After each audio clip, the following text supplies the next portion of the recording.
In the most ordinary moments of life, when trying to understand the nature of our existence, we often tend to look to the material world for answers. We observe the universe, deciphering how it was formed. We examine the laws governing the smallest particles of matter, including those that make up me, you, and everyone else. But there is one thing that is fundamental to human existence, something that truly makes us who we are, yet it is not often mentioned, and that is consciousness. Surely you have heard of consciousness from a very philosophical point of view, such as, I think therefore I am, or matter gives rise to consciousness, and so on. But if someone suddenly asked you, what is consciousness? Could you answer immediately? From ancient times to the present day, this seemingly simple question has always made us struggle to find an answer. We still haven't been able to agree with each other. Some people define consciousness as feeling, as experience, as an invisible substance. But others argue that consciousness is just an illusion, or even that you don't have an independent consciousness at all. Right now, let's dissect consciousness from many different angles and perspectives, of course, within the scope of knowledge that I can convey to you.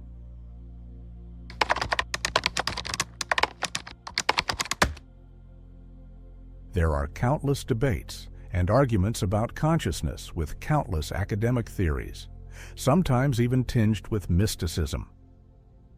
So, is there a way for us to approach questions about consciousness in a simpler, more coherent way, turning it into an understandable concept for everyone? Try to stop for 5 seconds and pinch yourself. How do you feel? Whatever that feeling is, to some scientists, it is consciousness. It belongs to extremely basic things, not as mysterious or complicated as we might think. Consciousness is like that. What you see, hear, feel, even pain, all is consciousness. More broadly, we can call it experience and awareness of everything that happens in life. Imagine if I die, fall into a coma, or simply sleep. The mass of matter in human form will be nobody. That body will have no experience, no awareness of anything. And this leads us to a classic saying, a very famous philosophical view of the West. I think, therefore, I am. Do you remember Neo, the character in the movie The Matrix? He was sometimes in the real world, sometimes in the virtual world, but he never doubted his own existence. Have you ever wondered why? It's simply because he experienced everything, whether in the real world or the virtual world. Humanity has made remarkable strides, thanks to a deep understanding of the material world. Yet we are completely helpless in finding a common definition, a satisfactory answer to the question, what is consciousness? It remains an enigma, teasing the most brilliant scientists and philosophers in history. So, where do we, ordinary people, begin to learn about consciousness? Both you and I believe that we have consciousness. So if consciousness exists and is not an illusion, then it must really exist. Let's start with the classic saying I just mentioned. I think, therefore I am. First, I want you to meet this man and join me in exploring his journey of enlightenment to better understand the saying that has become an icon. René Descartes lived in the 17th century in the midst of the so-called scientific revolution, a period when scientific advances took place at breakneck speed. Previously, during the Renaissance, people began to doubt the possibility of science achieving true knowledge. No one knows the specific cause of that skepticism, but this thought continued and influenced Descartes' time. But Descartes was different. He harbored a burning desire to rid science of skepticism once and for all. In his book, Meditations on First Philosophy, on Metaphysics and Epistemology, Descartes sought to demonstrate the possibilities of knowledge, even when starting from extreme skepticism, thereby building a solid foundation for science. The book is written in the first person, I, like a self-narrative showing that Descartes did not impose arguments to prove or refute any point of view, but instead he wanted to lead the reader along the path that he himself had gone through. In this way, the reader will be forced to put themselves in the position of someone who is contemplating, reflecting on everything, and gradually discovering truths, just as Descartes once did. To strengthen his beliefs, Descartes proposed two important standards of knowledge: stability and durability. He used methodological skepticism, discarding any belief, even if there was only a hint of ambiguity or uncertainty. Descartes' goal was to prove that even when starting from the greatest skepticism, we can still reach knowledge. This skepticism is pushed to the extreme, but it is only a tool, a means that Descartes uses for philosophy. He began by posing a series of skeptical arguments to his beliefs with increasing levels of severity, and then he questioned himself. How do we know for sure that everything exists? Could it be that the world we are living in is just an illusion? We cannot completely trust our senses because they have deceived us at least once. Therefore, we cannot rely on them as a basis for knowledge. Not stopping there, Descartes argued that perhaps we are all dreaming and the real world out there is just a fantasy.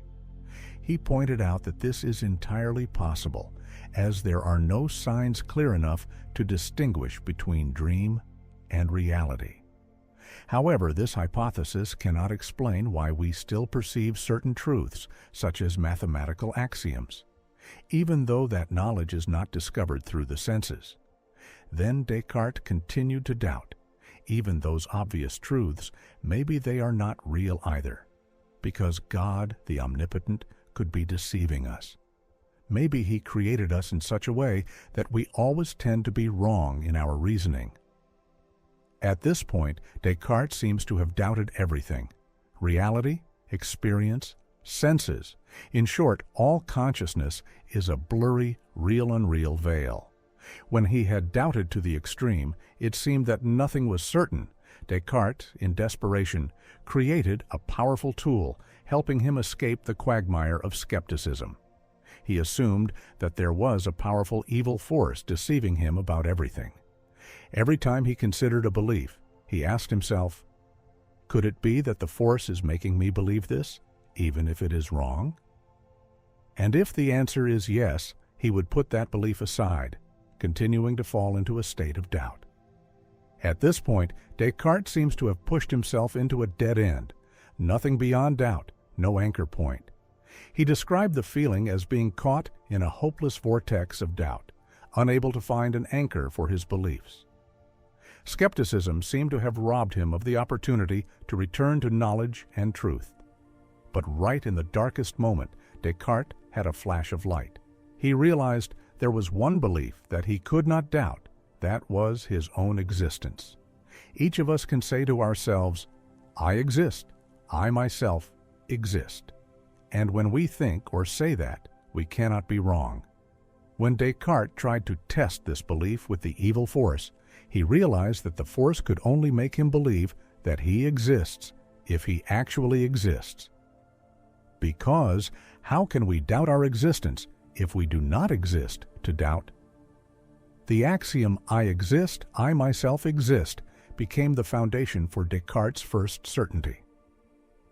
In his book, Discourse on the Method, Descartes expressed this with the saying, I think, therefore I am. But later, he changed the wording in his book, Meditations, because the appearance of the word therefore made this saying sound like an inference, with a premise and a conclusion. Descartes wanted the reader, or the self, to realize that as soon as we consider our existence, we know for sure that it is true. Although Descartes changed the wording for clarity, the original saying, I think, therefore I am, is so easy to remember that it has been deeply ingrained in our minds and passed down to this day. For Descartes, the certainty of his own existence gave him an anchor point, saving him from the vortex of doubt and allowing him to begin his journey back to knowledge. Thus, experience, feeling, or in general, consciousness of us has become certain, even if it originates from skepticism.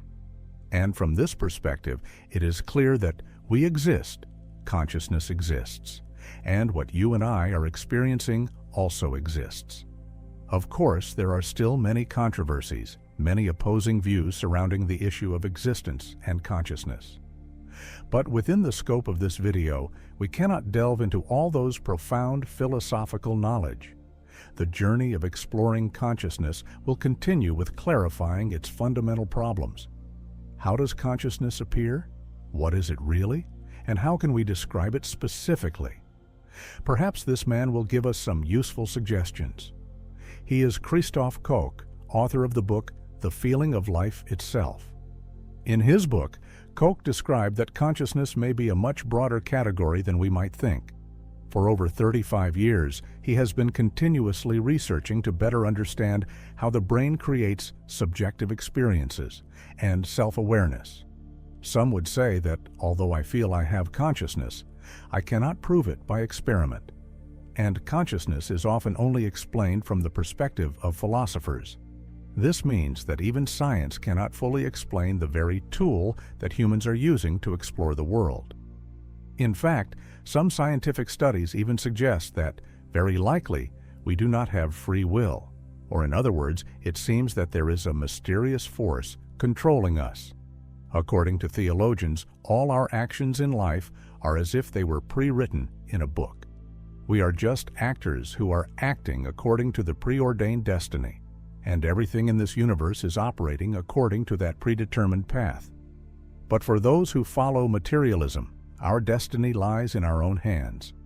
Humans can master their own destiny thanks to consciousness, which allows us to freely choose and act. Every decision in life is made by ourselves. Consciousness will draw the path ahead and lead each person to a different fate. But is this really true? According to classical mechanics, everything in the universe can be calculated from macroscopic objects like planets to microscopic movements of molecules. Just by knowing the basic parameters of these objects, we can completely predict their state and movement in the future based on physical formulas. So why can't that be applied to humans? Our bodies are also made up of countless molecules. If we know the state and parameters of all those molecules, then calculating our destiny seems to be entirely possible. First, remember that this is just a scientific hypothesis. It is not misinformation, and we will approach it from the most objective perspective. In fact, scientific experiments and studies have partly shown that our actions and decisions are not entirely controlled by ourselves. In 1960, two scientists conducted a rather strange experiment. They hypothesized that even before the intervention of consciousness, there might be a mysterious power in the brain that acts first on all actions that will occur in our future. To test this hypothesis, they used an EEG electroencephalogram scanner placed on the heads of the participants and asked them to press a button while they consciously perceived that. The results of the experiment were truly shocking. The brain gave the command to press the button before the participants realized that they needed to do something with their fingers. Although the delay between these two processes was extremely short, the EEG scanner still recorded that difference. This means that even when the volunteers were preparing to move their fingers consciously, their brains had already gone one step ahead, sending instructions to the fingers on what to do. So clearly, something happened even before consciousness could arise. The activity of the brain occurred before consciousness formed, showing the existence of a force that is manipulating, going ahead of our awareness. Many people explain that this mysterious power could very well be the subconscious. In daily life, many of our actions and decisions are activated by the subconscious. Although we still believe that we are complete individuals and everything we do is decided by ourselves, in reality, it is possible that those actions do not entirely stem from our own desires. The results of this experiment greatly surprised the scientists, and they realized that they still could not elucidate that mysterious power. Therefore, this experiment was gradually shelved, and the question of the mysterious force also gradually fell into oblivion. It wasn't until the 1980s that Professor Benjamin Libet, an American neuroscientist, a pioneer in the field of human consciousness research, conducted another study. Basically, this was a follow-up experiment to the one we just mentioned. Participants in the experiment were also asked to press a button, but this time there was a new task. The researchers prepared a dial, similar to a clock face, with a steadily moving hand. Participants had to stare at the dial, press the button to stop the hand, and record its position. To accurately record the time of pressing the button and the time the brain perceived that action, Libet attached electromyography to the participants' fingers and placed an EEG scanner on their heads. In this way, he could know exactly when the finger touched the button, and at the same time observe brain activity when the brain was creating the consciousness of pressing the button. The purpose of this experiment was to clarify the relationship between the brain's perception of pressing the button and the action of pressing the button in reality. We will compare the sequence of 3 time points: before there is consciousness to press the button, after there is consciousness to press the button, and the time of the decision to press the button. According to common understanding, we still believe that first, the brain will generate the consciousness of wanting to press the button. Then it will create brain waves to prepare for the action of pressing the button. And finally, it will command the finger to perform the pressing operation. However, the results of the experiment completely overturned our thinking. The order of the 3 time points above occurred as follows. First, the brain will create brain waves, preparing for pressing the button. After that, the consciousness of pressing the button appears, and finally, the finger performs the pressing operation. It is astonishing. It turns out that our brains are not guided by consciousness to make decisions, but it has prepared for the action of pressing the button before we are aware of what we are about to do. Therefore, Libet also concluded that the brain's perception of pressing the button only appeared after receiving a signal showing that the brain was ready for the action of pressing the button. This conclusion completely shattered our traditional understanding of consciousness. It shows that, it seems, our actions and decisions are not entirely governed by consciousness, but are also influenced by some factors beyond our will. So, what controlled the brainwaves, causing them to change? And then, consciousness appeared? That question leads us to a deeper reflection. Is it possible that our destiny is really prearranged? We cannot give a definitive answer to whether or not fate is predetermined. But clearly, we can still control part of our destiny through controlling our bodies. The problem is, how to prove that? As mentioned, we know for sure that we exist, but the scientific experiment showed that we are not entirely the only thing controlling our own existence. So, does our consciousness ultimately really belong to us? Now, let's try to look at the problem from a different angle. Imagine that we are pre-programmed machines, and our destiny has also been predetermined. Do you find this familiar, similar to something very modern today? That's right, it's very similar to artificial intelligence, AI. AI is programmed, has knowledge, and can respond to questions we ask. So, if we think we have consciousness, can an AI possess consciousness like us?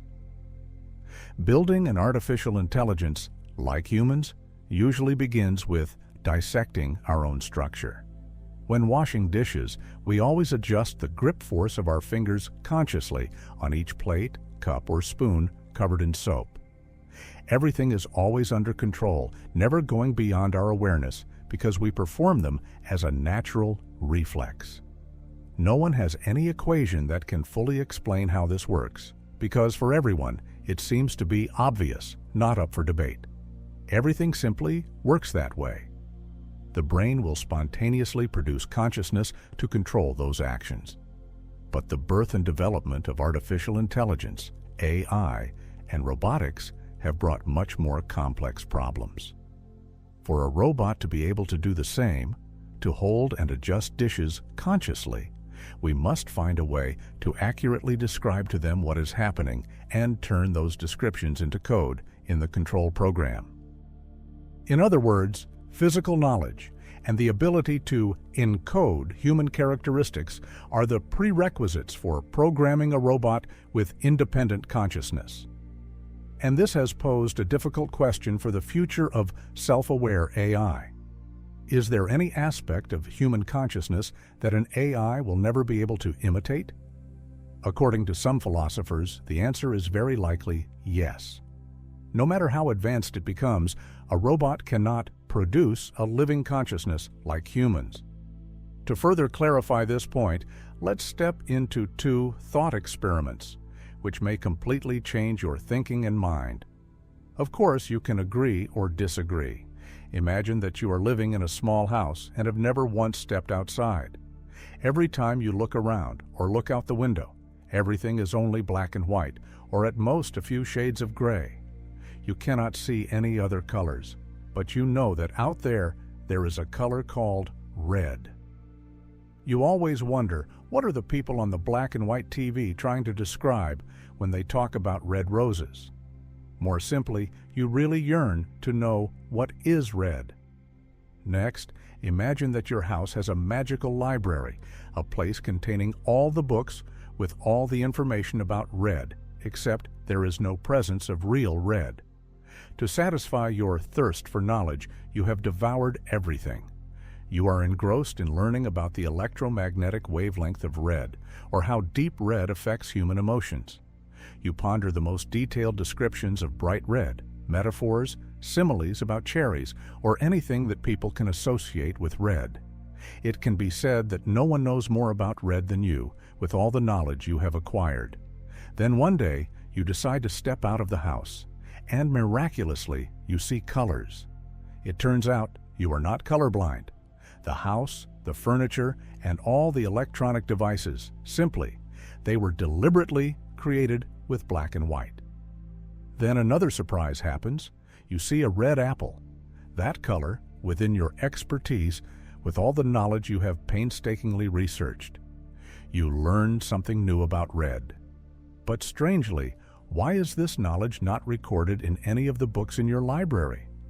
That library, isn't it the place that contains everything one can learn about red? You don't see the wavelength of red, don't feel the emotions that red brings, as described in the books. You don't need to compare or associate anything to know that it is red. The example above is a simulation of the famous thought experiment born in 1986, called What Mary Didn't Know, by philosopher Frank Jackson. And the invisible knowledge about red that you just acquired is called qualia. So what is qualia? Qualia is the subjective experience of each individual. Simply put, it is the definitions, the knowledge that we can only achieve through conscious experience. It's like the subjective information you feel the first time you hear a favorite song. You may feel extremely excited and try to convince your friends. You have to hear this song. You will understand that feeling. It's like awakening all your senses in a very magical way that even if you have a thorough understanding of music theory, of intervals, you still cannot fully feel it. And before your friends actually hear it, they will never know how magical that song can make them feel. Qualia may be the reason why even the most talented neuroscientists, psychologists, or poets cannot fully describe the pain of heartbreak.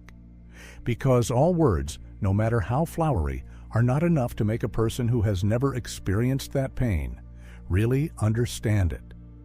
And back to your red story, all the most profound knowledge in the world about red is not enough to teach you what it's really like to see red.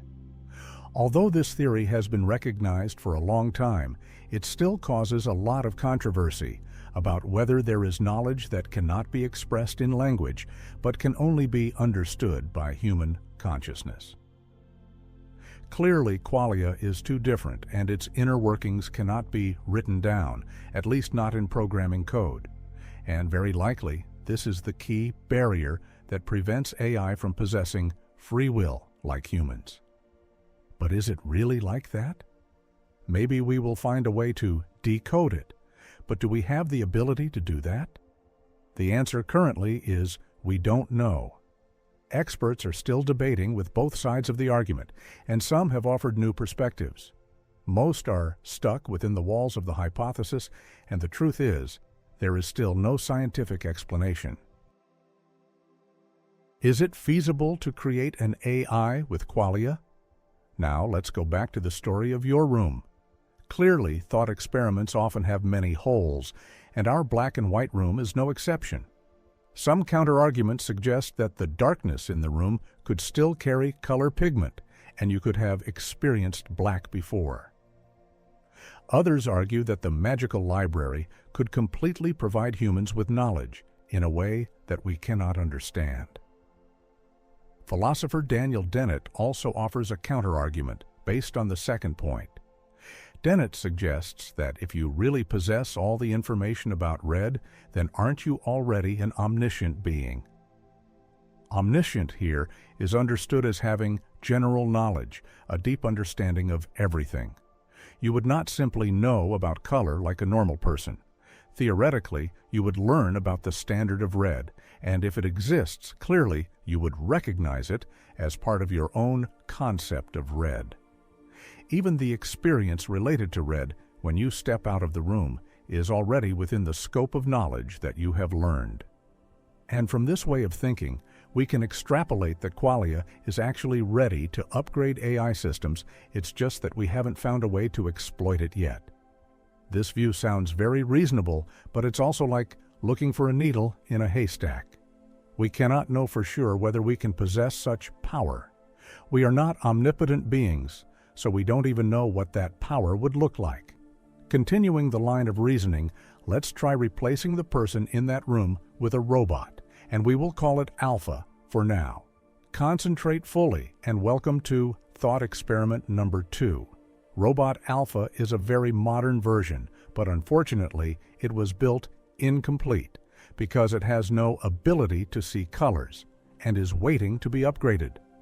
Until it is equipped with eyes that can see colors, its eyes, or camera, can only transmit information in black and white. Basically, Alpha will be loaded with all human knowledge about colors into its memory, a magical library version of its own.